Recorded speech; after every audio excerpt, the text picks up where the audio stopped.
কোথায় মনি? মনি কোথায় গেছে? হ্যাঁ হ্যাঁ, মনির টাটা চলে গেছে। হ্যাঁ, তুমি ঘুমোচ্ছিলে তখন মনি চলে গেছে। হ্যাঁ, তখন বাবিন ভাই ব্লকে আপনাদের সকলকে স্বাগত জানিয়ে আবার একটি নতুন ব্লকে। বাবিন এখন যাচ্ছে ওর নয়নমণিকে আনতে, আর কি নয়নমণি হচ্ছে পিপি। হ্যাঁ, তা ওকে আনতে যাচ্ছে স্টেশনে। তা আমাদের এখানে দিন রাত 24 ঘন্টাই বৃষ্টি হচ্ছে, তা এখন যেহেতু বৃষ্টিটা একদমই কম, যার জন্য ওকে রেনকোট পরিয়ে দিচ্ছি। ও যে যাবেই আর কি। প্রচণ্ড চেল্লাচ্ছে, চিৎকার চেঁচামেচি করছে যাওয়ার জন্য। তো দাদায়ের সঙ্গে যাবে। আর নয়নমণিকে যখনই ও সামনে পায় তখন ও একদম খুশিতে মানে একদম মেতে ওঠে, প্রচণ্ড খুশি হয়। তো যাচ্ছে ওকে আনতে, নয়নমণিকে আনতে যাচ্ছে। আর এইভাবেই আমাদের দিনগুলি যাচ্ছে এই বাবিনকে নিয়েই। যেহেতু ছেলে নেই, আর আমরা যতটা পারি চেষ্টা করি তার সন্তানকে খুব ভালো রাখার। হ্যাঁ, তা এখন ও তো অনেকটাই ছোট, ও তো বুঝতেই পারছে না বাবা যে কী জিনিস।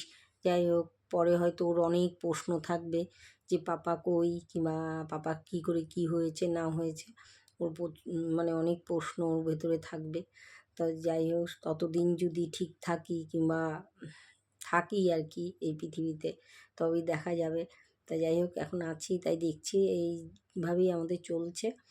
আর এই বাবিনের এই দুষ্টু মিষ্টি এইসবগুলো নিয়েই আমাদের দিন কেটে যাচ্ছে। আপনারাও এরকম বাবিনের পাশে থাকবেন এবং বাবিনকে ভালোবাসবেন, ভালোবাসা দেবেন। তো যাই, ওর বাইকে উঠিয়ে দিই, তারপরে ও যাবে এখন মিষ্টিদিকে আনতে। মানে ওর বাবার মিষ্টিদি, ওর পিপি আর কি নয়নমণিকে আনতে যাচ্ছে দাদায়ের সঙ্গে। ও যেহেতু একটু বেরোয়, তো বিকেলবেলা হলেই আর কি দাদায়ের সঙ্গে ওর একটু ঘুরতে যেতেই হবে। অনেক ছোটোর থেকে, এখন তো 2 বছর হলো বয়স। হ্যাঁ, সেই 1.5 বছর ধরেই আর কি, বয়স 1.5 বছর যখন, তখন ওরকম দাদায়ের সঙ্গে ঘুরতো করতো।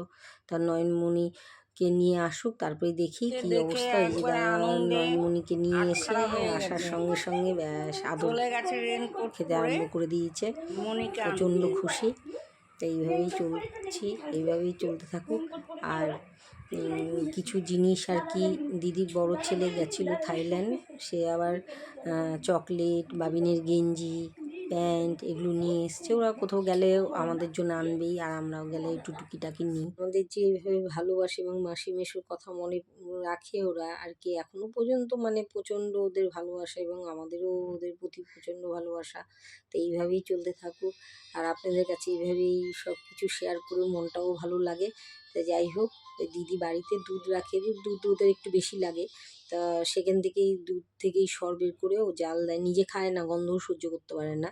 তা ছেলের জন্য পাঠাতো, এখন ছেলে তো নেই, ছেলের বউর জন্য পাঠিয়ে দিয়েছে। তাহলে যাই হোক, ব্লগটা এখানেই শেষ করলাম। একটি সাবস্ক্রাইব এবং একটি লাইক করে বাবিনের পাশে থাকবেন। অসংখ্য ধন্যবাদ।